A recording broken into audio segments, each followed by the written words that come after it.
I'm Kev. I'm D. And welcome to Pour It Out Thursday. This is our episode 2. We're so excited, as you can see. But we did want to thank all those that watched our first episode. Those that subscribe, we really appreciate it. So thank you. We can't thank you guys enough. We could probably sit this entire video and just say thank you for all the love, the support, the follows, the comments, the reposts, sharing on your stories, spreading the word. We can't thank you guys enough for the support that we're already receiving off of just episode 1. So that makes us even more excited to bring you guys along this journey with us. So with that being said, we are going to get into our drink for this episode. What is our drink for today? So our drink for today is called Porn Star Martini. Oh wait, I didn't even know we were doing. Oh.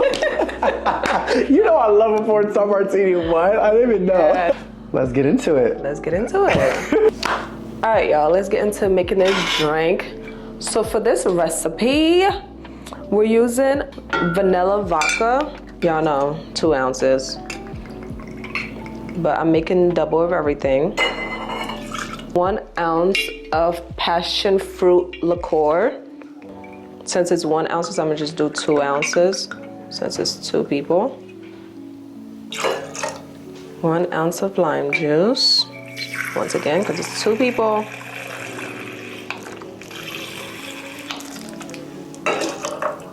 Then you use simple syrup. Last but not least, pineapple juice. I'm gonna do 2 ounces of this. This is literally my favorite drink. I'm not gonna lie. I'm not going yay. Anything with passion fruit, I love. That's the foreign in me though.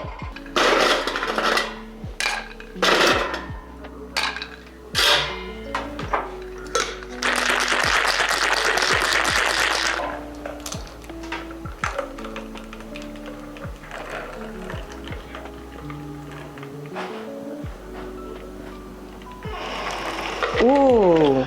Oh, that looks so good. That looks beautiful. This is our Porn Star Martini. I was supposed to have like a passion fruit as a garnish, but couldn't find any at the stores. But this is still so cute. Just a small disclaimer, if I sound like a little raspy or if I'm like coughing here and there, I am still, fighting my little sickness. So. Recovering. So excuse my voice in advance. Cheers. Make sure everyone you drink responsibly. Yes. 21 and older. 21 and older. Okay. Please.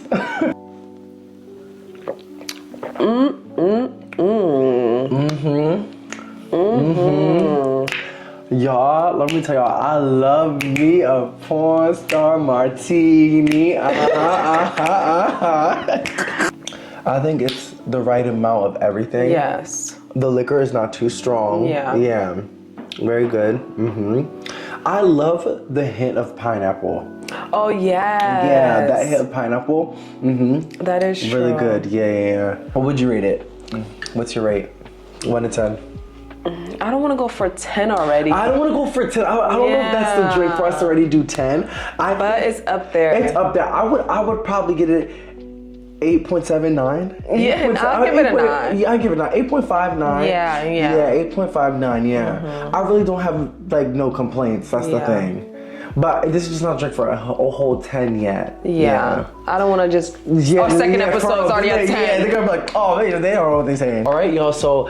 Now we have our drinks made, so now we about to sit and chat. So let's get into our culture talk. So the first thing I do want to talk about is Vbyz Kartel. Ooh. If you didn't know, he was released from prison. Big up. Yo, do not start. This man swear he think he Jamaican. No, for real. What you mean? We are real Jamaican. Yeah, he swear he think he Jamaican. I be like, boy, you is not Jamaican. I went to Jamaica once. Wait, you didn't? I thought you went twice. No, I went only once. You went only once? Only Okay. once. And I loved it. I love Jamaica. Jamaica's such a good time. Yes. Yeah. I love Jamaica. I love the culture. I love everything about it. The food. Yeah. Yavi. The men. That's what I was waiting for. You're like, get out here, bro. But Vbyz Kartel is free. And he had a concert in Jamaica December 31st, New Year's Eve.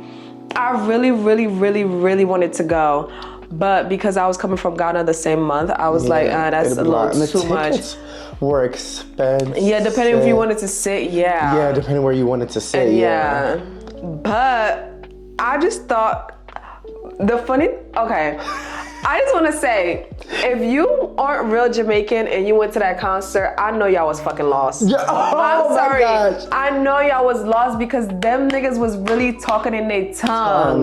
Yes, they were playing like real throwback music. They were playing like obviously like it's not like the now like streaming music. Streaming music. They were playing like obviously like popular music and everything. Right. But they was really playing the shit that got them popping. Right, like back in the day. It's not like they playing summertime. Yeah. Like, you know, like they did, but like they was really like vibing with the audience. Like it's like real fans, like real people that grew up in Jamaica that listens to them. I was just like, from the beginning, I was like, oh, bitch, I would have been real lost. No, for real. I would have been sitting there like, what has it been vibing with them? And then, you know, another thing too about concerts here in America, like they would have like the actual music playing in the background. No, bitch. Really? And you know, I was like, this is a real ass Jamaica concert. You know when the DJ keeps stopping? Yeah.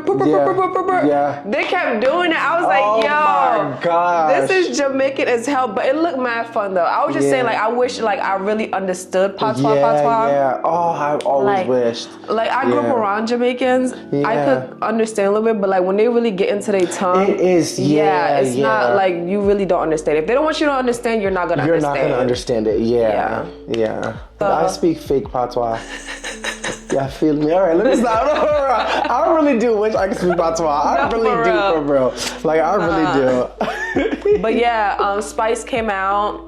Oh, yes. She loves Vbyz Kartel. Yeah, and I'm glad that she gave... Who put each other on? Was it Spice that put him on, or he he put Spice on, like one of her songs, and then they got popular. That's why she brought him out when he, that makes sense. And that's why she called him like, that's why I call him like world boss, like they all respect him because he paved the way for the new dancehall artists and stuff like that. It's like when he came out, it was like a national holiday in they Jamaica, were mad happy. Oh my gosh. And then one thing I found out was, you know how like when you pay homage to somebody, for them, they call like the person that came before them, they call them daddy.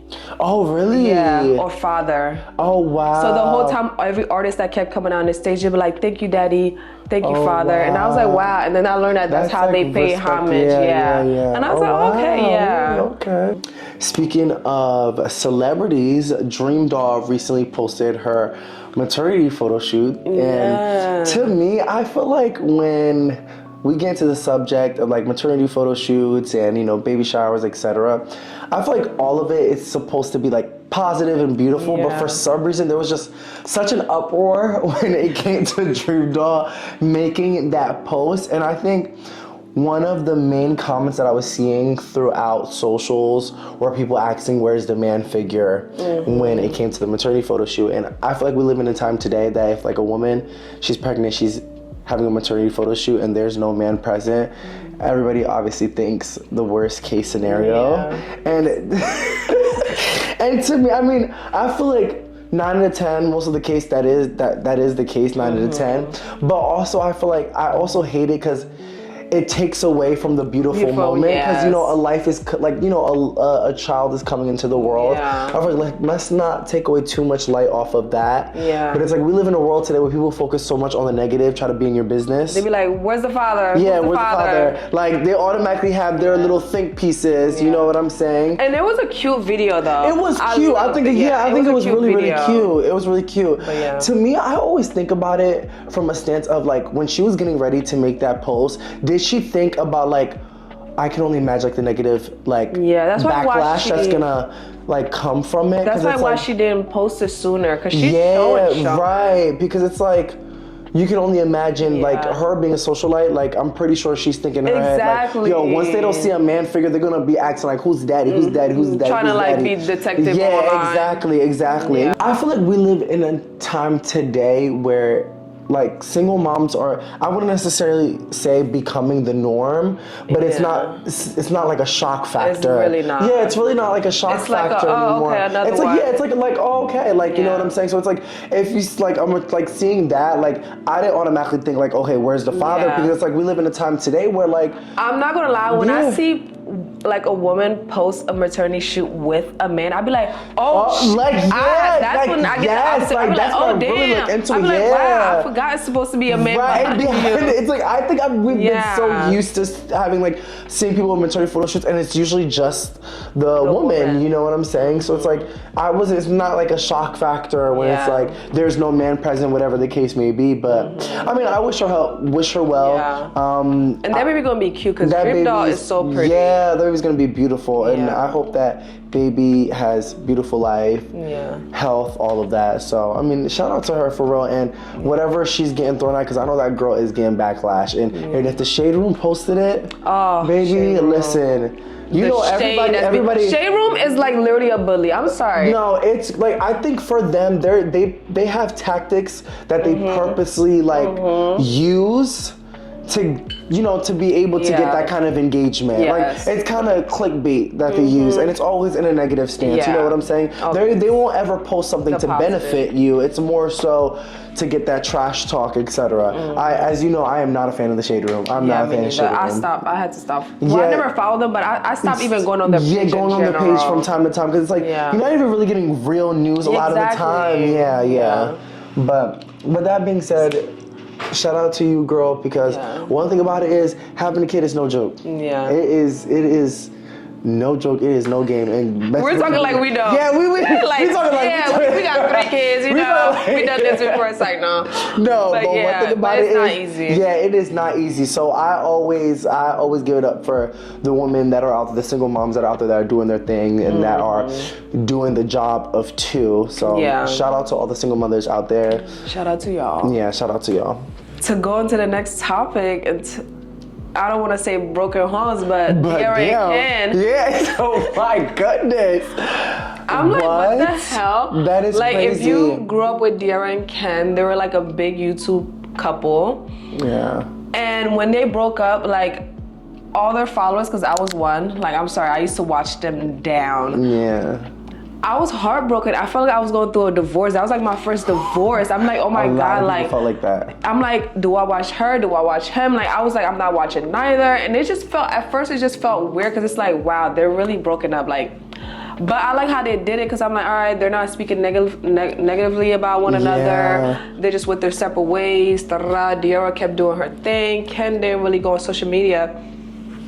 And then we wake up on January 1st. And she has a whole lawsuit against him. That is crazy. That is crazy. So, what is she suing him for? So, I guess when they split up, because you know the YouTube page was under both their name. It's like DK4L, so it's Diarra and Ken. So they had like a joint bank account from the profits from all their stuff that they do together. And it was split down the line evenly.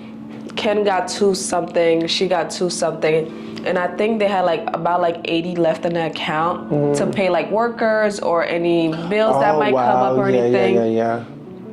And I guess at some point Ken kept taking money from the account, which I don't like that people are using the word stealing, because he has access to the account. His name is on it. So you're not stealing if you're going into your account and taking money. Right. And him and Diarra are not talking. So I don't feel like, I mean, he should have communicated to her, because at the end of the day, it's both of their money.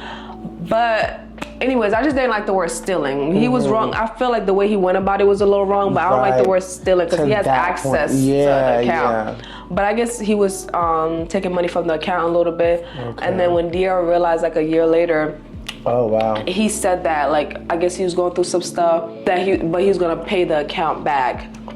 And and I guess he didn't pay back. And then they were still getting money from the YouTube channel because they left all their videos up. But then they came to the agreement to like shut the channel down because they were like, we can't find a common ground on how to split this, so let's just shut the YouTube page down. So that's why their stuff is no longer available. So then I guess there's another thing that Diera had to pay, like, so when they had a property together, they had bought land together because they were going to build a house together. So I guess they sold the land and they split the profit down evenly. They had to pay taxes on, but it was like $11,000. She ended up paying it because Ken said at the time he didn't have, you know, the financial means to do it. From those, he never paid her back, and I guess she wants her money back. And I guess she said she's only asking for $100K. But the funny thing is, I'm watching like all the TikToks, and everybody's like, oh my God, all together he walked away with $400,000. That's so much money. And I'm like, wait. How did y'all put the pieces together? No, but they said how much it is. Like, he got 200K from the bank account, 200K from the land. But why is that so much money to you? After Diera and Ken broke up, he had a really bad accident happen. Oh, I don't remember that. Yeah, and he had to have surgery. He had to like learn how to walk again.